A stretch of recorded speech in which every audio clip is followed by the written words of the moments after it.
Ils sont des hommes et femmes de médias au Togo, mais en cette occasion particulière, ils endossent un rôle supplémentaire, celui d'activistes engagés contre les violences basées sur le genre, en particulier celles subies par les femmes et les filles handicapées.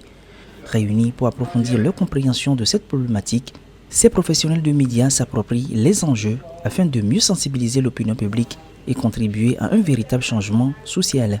Qui mieux que les journalistes pour indexer ces questions-là, pour creuser des questions, pour aller à la rencontre des communautés, porter la voix des sans-voix, soutenir les débats, intervenir dans les discussions, imposer le respect des droits humains, le respect, l'inclusion des personnes handicapées. L'inclusion, voilà justement l'objectif central de cette mobilisation portée par le réseau des médias africains pour la promotion de la santé et de l'environnement REMAPSEN. À travers diverses actions, le réseau entend faire évoluer les mentalités et promouvoir une société plus équitable. Cette initiative bénéficie du soutien de plusieurs partenaires, dont l'ONG La Colombe et la Fédération togolaise des associations de personnes handicapées, FETAF. L'inclusion, c'est un chemin, c'est un processus.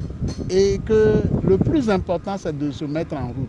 On ne peut avoir une société suffisamment inclusive si, au niveau famille, au niveau maison, on n'a pas des attitudes inclusives. Cette rencontre s'inscrit dans le cadre des 16 jours d'activisme contre les violences basées sur le genre, une campagne internationale à laquelle le réseau participe activement.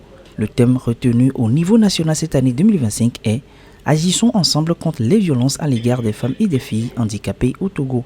Selon les données du dernier recensement général de la population de l'habitat au Togo, les personnes handicapées représentent 10,73% de la population, dont 57% sont des femmes. Des chiffres qui soulignent l'importance d'une action ciblée pour garantir leurs droits et leur sécurité.